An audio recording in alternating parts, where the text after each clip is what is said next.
রাসূলুল্লাহ সাল্লাল্লাহু আলাইহি সাল্লামের জীবনের সশস্ত্র জিহাদ একটি তাৎপর্যপূর্ণ অধ্যায়। ইসলাম প্রচারের শুরু দিকে যখন মুসলমানরা মক্কার কাফিরদের হাতে নির্যাতিত নিগৃহীত হচ্ছিল, তখন আল্লাহ তাআলার পক্ষ থেকে ধৈর্য ধারণ করার সুস্পষ্ট নির্দেশনা ছিল। ঈমানের চরম পরীক্ষা দিতে গিয়ে শহীদ হয়েছেন সুমাইয়া রাদিয়াল্লাহু আনহা, ইসাই রাদিয়াল্লাহু আনহু।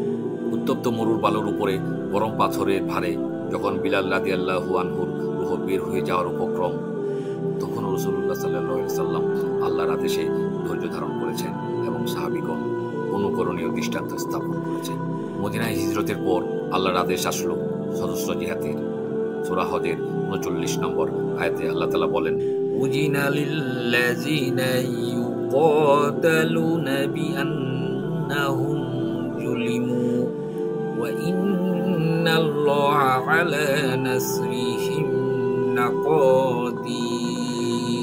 যাদের বিরুদ্ধে যুদ্ধ করা হয় তাদেরকে যুদ্ধের অনুমতি দেওয়া হলো, কেননা তাদের প্রতি অত্যাচার করা হয়েছে। আল্লাহ তাআলা তাদেরকে সাহায্য করতে অবশ্যই সক্ষম। আবু বকর রাদিয়াল্লাহু আনহু বলেন, যখন সূরা হজ নাজিল হয় আমি জানতাম যুদ্ধের সময় সমাগত এবং তা খুব তাড়াতাড়ি সংঘটিত হবে। আল্লাহ তাআলার পক্ষ থেকে জিহাদের হুকুম আসার পর রাসূলুল্লাহ সাল্লাল্লাহু আলাইহি সাল্লাম অত্যন্ত বিচক্ষণতার সাথে বিভিন্ন সামরিক অভিযান শুরু করেন। মুসলমানদের রাজনৈতিক ও সামরিক শক্তি বৃদ্ধি ছিল মক্কা বিজয়ের পূর্বাভাস। রাসূলুল্লাহ সাল্লাল্লাহু আলাইহি সাল্লাম অত্যন্ত সুকৌশলে জালিম কুরাইশদের দুর্বল করে দেওয়ার পরিকল্পনা করেন। কুরাইশ নেতাদের বাণিজ্যের প্রধান কেন্দ্র ছিল রিহলাতুস সীতা এবং রিহলাল সাইফ।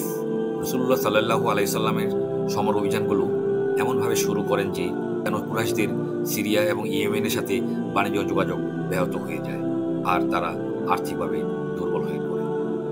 স্কলারগণ দুই ধরনের সামরিক অভিযানের কথা উল্লেখ করেছেন, একটি হলো রজবা, আরেকটি হলো সারিয়া।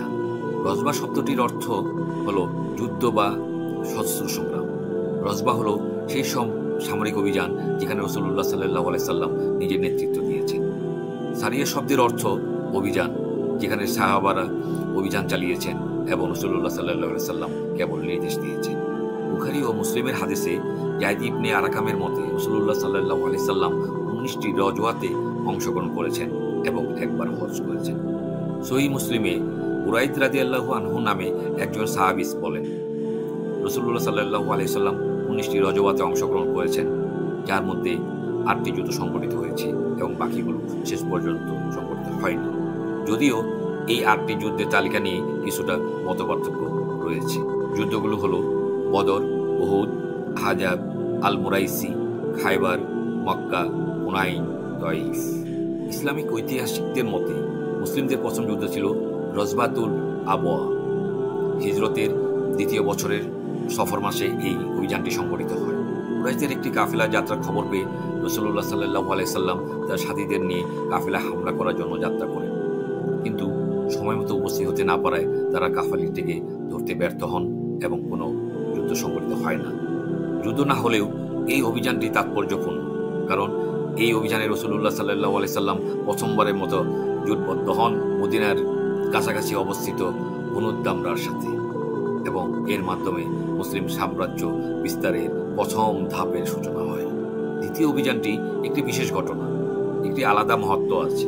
এটি কুরাইশ এবং মুসলিমদের মধ্যে প্রথম যুদ্ধ যেখানে সাহাবী সাদ ইবনে আবি ওয়াক্কাস রাদিয়াল্লাহু আনহু আল্লাহর রাস্তায় প্রথম তীর নিক্ষেপ করেন। যেহেতু এটা আল্লাহর রাস্তায় প্রথম অস্ত্র নিক্ষেপ, সাদ রাদিয়াল্লাহু আনহুর জন্য এটি অত্যন্ত গর্বের একটি বিষয় ছিল। যদিও এই যুদ্ধে কোনো রক্তপাত হয়নি। নিরপেক্ষ তৃতীয় আরেকটি দলের মধ্যস্থতায় কুরাইশ এবং মুসলমানরা ফিরে যায়। আল্লাহর হুকুমে তৃতীয় দলটি রাসূলুল্লাহ সাল্লাল্লাহু আলাইহি সাল্লামের সাথে কুরাইশদের গতিবিধি খবর আদান প্রদান করবে এবং কুরাইশদের কোনো সহযোগিতা করবে না, এই মর্মে একটি চুক্তিবদ্ধ হয়। এই চুক্তির মাধ্যমে মুসলিম সাম্রাজ্য বিস্তারের আরেকটি বুনিয়াদ রচিত হয়। কুরাইশদের ৭০ থেকে ৮০টি উট সজ্জিত একটি বড় কাফেলা সিরিয়া দিকে যাচ্ছে। এই সংবাদ পেয়ে রাসূলুল্লাহ সাল্লাল্লাহু আলাইহি সাল্লাম প্রায় ২০০ জন সাহাবা নিয়ে আক্রমণের জন্য যাত্রা করেন। এই কাফেলাটি বাণিজ্যিকভাবে অত্যন্ত গুরুত্বপূর্ণ ছিল। বলা যায় প্রায় ৭০ থেকে ৮০% সম্পদের বিনিয়োগ ছিল এখানে। এই কাফেলার নেতা ছিল সুফিয়ান ইবনে হারব। আল্লাহর ইচ্ছায় এই অভিযানটিতেও রাসূলুল্লাহ সাল্লাল্লাহু আলাইহি সাল্লাম কুরাইশদের আটকাতে ব্যর্থ হন। কুরাইশদের একজন ঘটনাক্রমে পিছনে রয়ে গিয়েছিল। সে দূর থেকে মুসলমান বাহিনীদেরকে দেখে ফেলে এবং দৌড়ে গিয়ে কাফেলাটিকে সতর্ক করে দেয়।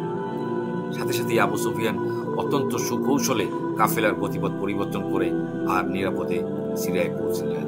কুরাইশদের এই সামরিক সফলতা দৃশ্যত মুসলমান বাহিনীর জন্য হতাশার কারণ হলেও তা ছিল আল্লাহর পক্ষ থেকে বড় সফলতার ফয়সালা। নিশ্চয়ই আল্লাহ সর্বশ্রেষ্ঠ পরিকল্পনাকারী। গজওয়াতুল বদর আল সুগর, বদরের ময়দানে মুসলমানদের সাথে এই যুদ্ধটি সংগঠিত হয় কুরাইশের একটি বন্ধুগোত্রের সাথে। মূল বদরের যুদ্ধ, যেটিকে বলা হয় বদর আল কুবরা, সেটির সাথে এই যুদ্ধের কোনো সম্পর্ক নেই। 4-5 জনের একটি দল রাতের অন্ধকারে মদিনায় অতর্কিত হামলা চালিয়ে দুজনকে হত্যা করে আর বেশ কিছু উট চুরি করে নিয়ে যায়। ঘটনা শোনার পর রাসূলুল্লাহ সাল্লাল্লাহু আলাইহি সাল্লাম 70 জন মুজাহিরিনকে নিয়ে আক্রমণকারীদের পিছু নেন এবং বদরের প্রান্তরে পৌঁছান, কিন্তু আক্রমণকারীরা পালিয়ে যেতে সক্ষম হয়। এখানে একটি শিক্ষণীয় বিষয় হলো, আল্লাহ তাআলা তার রাসূলুল্লাহ সাল্লাল্লাহু আলাইহি সাল্লামকে কোনো প্রকার অলৌকিক সাহায্য পাঠাননি, বরং কিছু সফলতা আর কিছু বিফলতার মাধ্যমে তার প্রিয় বান্দার অভিজ্ঞতাকে পরিপক্ক করেছেন এবং পরবর্তী মিশনের জন্য শিক্ষাদান করেছেন। সারিয়া নাকলা হিজরতের 2য় বছরে রজব মাসে এই সারিয়া বা সামরিক অভিযানটি সংগঠিত হয়। রাসূলুল্লাহ সাল্লাল্লাহু আলাইহি ওয়াসাল্লাম 8 জন মুজাহিদিনকে তার চাচাতো ভাই আব্দুল্লাহ ইবনে জাহাদ রাদিয়াল্লাহু আনহুর নেতৃত্বে মদিনা থেকে উত্তর পূর্ব দিকে যাত্রার আদেশ করেন। তিনি আব্দুল্লাহ ইবনে জাহাদ রাদিয়াল্লাহু আনহুর হাতে একটি চিঠি তুলে দেন এবং বলেন 2 দিন যাত্রার পরে যেন এই চিঠি খোলা হয় এবং নির্দেশ মোতাবেক পরবর্তী পদক্ষেপ গ্রহণ করা হয়। আদেশ অনুযায়ী আব্দুল্লাহ ইবনে জাহাদ রাদিয়াল্লাহু আনহু 2 দিন পর যাত্রার পর চিঠি খুলেন এবং চিঠিতে রাসূলুল্লাহ সাল্লাল্লাহু আলাইহি সাল্লাম বলেন, তোমরা মক্কার পূর্ব দিকে তাইফের দিকে নাকলার অঞ্চলের দিকে এগিয়ে যাও, যেখানে কুরাইশদের গতিবিধি আর প্রস্তুতি পর্যবেক্ষণ করে আমাকে জানাও। তোমার দলের কাউকে এই যাত্রায় বাধ্য করো না। যদি কেউ ফিরে আসতে চায় সে মদিনায় ফিরে আসতে পারে। কি আশ্চর্য এক পত্র! আধুনিককালের কোভার্ট অপারেশনের মতো একটি মিশন ছিল এটি। মক্কা তখন শত্রুর ঘাঁটি, সেখানে মাত্র 8 জন নিরস্ত্র মুহাজিরিনকে এই মিশনে পাঠানো ছিল। একটি কৌশলগত পদক্ষেপ। প্রথমে তাদের পাঠানো হয় উত্তর দিকে, 2 দিন যাত্রার পর আবার দক্ষিণ দিকে যাত্রা, তাও আবার মক্কার দিকে। মুজাহিদগণ ছিলেন শক্তিশালী ঈমানের অধিকারী। আল্লাহ তাআলার রাস্তায় শহীদ হতে তাদের বিন্দু পরিমাণ চিন্তা করতেন না, কিন্তু তারপরও রাসূলুল্লাহ সাল্লাল্লাহু আলাইহি সাল্লাম তাদের জোর করেননি, বরং তাদের ফিরে আসার পথ খোলা রেখেছেন। চিঠির আদেশ পড়ে আব্দুল্লাহ ইবনে জাহাজ রাদিয়াল্লাহু আনহু বাকি মুহাজিরিনদের বললেন, যারা আল্লাহর রাস্তায় শহীদ হতে চায় এবং আল্লাহর সাক্ষাৎ লাভ করতে চায় তারা আসতে পারো, আর না চাইলে মদিনায় ফিরে যেতে পারো। আব্দুল্লাহ ইবনে জাহাদ রাদিয়াল্লাহু আনহু এবং বাকি মুহাজিরগণ পরিষ্কার বুঝতে পেরেছিলেন যে এই মিশনে শহীদ হয়ে যাওয়ার সম্ভাবনা 100%, কিন্তু রাসূলুল্লাহ সাল্লাল্লাহু আলাইহি ওয়াসাল্লামের আদেশ বাস্তবায়ন আর আল্লাহর রাস্তায় শহীদ হওয়ার সুযোগ কোনো সাহাবী ছাড়তে রাজি হননি। 8 জনের দলটি নাকলার দিকে এগিয়ে যায়, যদিও পথিমধ্যে উট হারিয়ে যাওয়ার দরুন সাদ ইবনে আবি ওয়াক্কাস রাদিয়াল্লাহু আনহু এবং উতবা ইবনে রজওয়ান রাদিয়াল্লাহু আনহু মদিনায় ফিরে যেতে বাধ্য। নাকলা ছিল মক্কার বাইরে একটি ছোট্ট খেজুর বাগান। 30 রজব তারিখে 6 জনের দলটি নাকলায় পৌঁছায়। এখানে একটি ঘটনা ঘটে। তারা যখন গোপনে নজরদারি করছিলেন, তখন কুরাইশদের 8 থেকে 9টি উটের একটি কাফেলা প্রচুর পরিমাণে পণ্য নিয়ে ফিরছিল। কুরাইশরা নিশ্চিত ছিল যে এখানে কোনো হামলা হবে না, তাই পুরো কাফেলাটি ছিল অরক্ষিত। রজব মাস হারাম মাস, যে সময়ে রক্তপাত নিষেধ, তার উপর রাসূলুল্লাহ সাল্লাল্লাহু আলাইহি সাল্লামের নির্দেশ ছিল শুধু নজরদারি এবং তথ্য সংগ্রহ। কিন্তু মুহাজিরিনগণ এই সুযোগটি নষ্ট করতে চাননি। তারা কাফেলাটিকে আক্রমণ করেন, সেখানে তারা রক্তপাত ঘটান ও কাফেলা নিয়ে মদিনায় ফিরে আসেন। মুহাজিরিনদের এই আচরণে রাসূলুল্লাহ সাল্লাল্লাহু আলাইহি সাল্লাম অসন্তুষ্ট হন। মক্কার কুরাইশরা সব জায়গায় এই খবর ছড়িয়ে দেয় আর বলতে থাকে, দেখো দেখো এই মুসলমানদের অবস্থা, তারা ইব্রাহিমের শরীয়ত ভঙ্গ করে রজব মাসে রক্তপাত করেছে। এই ঘটনায় রাসূলুল্লাহ সাল্লাল্লাহু আলাইহি সাল্লাম মানসিকভাবে প্রচণ্ড চাপ অনুভব করছিলেন। তার মন যখন বিক্ষিপ্ত, দিশেহারা, তখন আল্লাহ তাআলা সূরা বাকারার 217 নম্বর আয়াত নাযিল করেন। ইয়াসআলুনাকা আনিশ শাহরিল হারামি কিতালিন ফীহি কুল কিতালুন ফীহি কাবীরুন ওয়া সাদ্দু আন সাবিলিল্লাহি ওয়া কুফরুন বিহি ওয়াল মাসজিদিল হারাম وإخراج أهله منه أكبر عند الله والفتنة أكبر من القتل ولا يزالون يقاتلونكم حتى يردوكم عن دينكم إن استطاعوا ومن يرتد منكم عن دينه فيمت وهو كافر فأولئك حبطت أعمالهم في الدنيا والآخرة وأولئك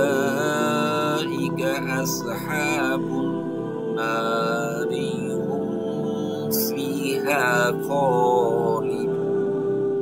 পবিত্র মাসে লড়াই করা সম্বন্ধে তোমাকে তারা জিজ্ঞেস করেছে, বলো ঈদে যুদ্ধ করা ভয়ঙ্কর গুনাহ।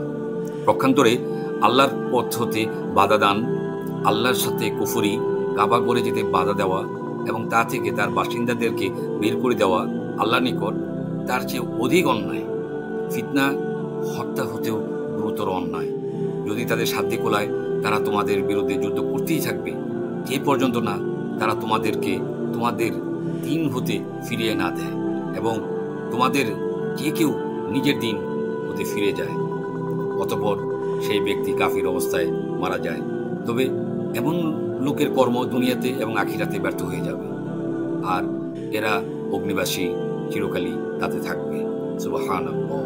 আল্লাহ তাআলা এই আয়াতে যেমনি মুসলমানদের শাসন করেছেন, ঠিক তেমনি কুরাইশদের কপটতার বিবরণ তুলে ধরেছেন। এই আয়াত নাজিল হওয়ার পর রাসূলুল্লাহ সাল্লাল্লাহু আলাইহি সাল্লাম স্বস্তি অনুভব করলেন এবং মুহাজিরিনদের কাফিলা থেকে আনা সম্পদ গ্রহণ করলেন।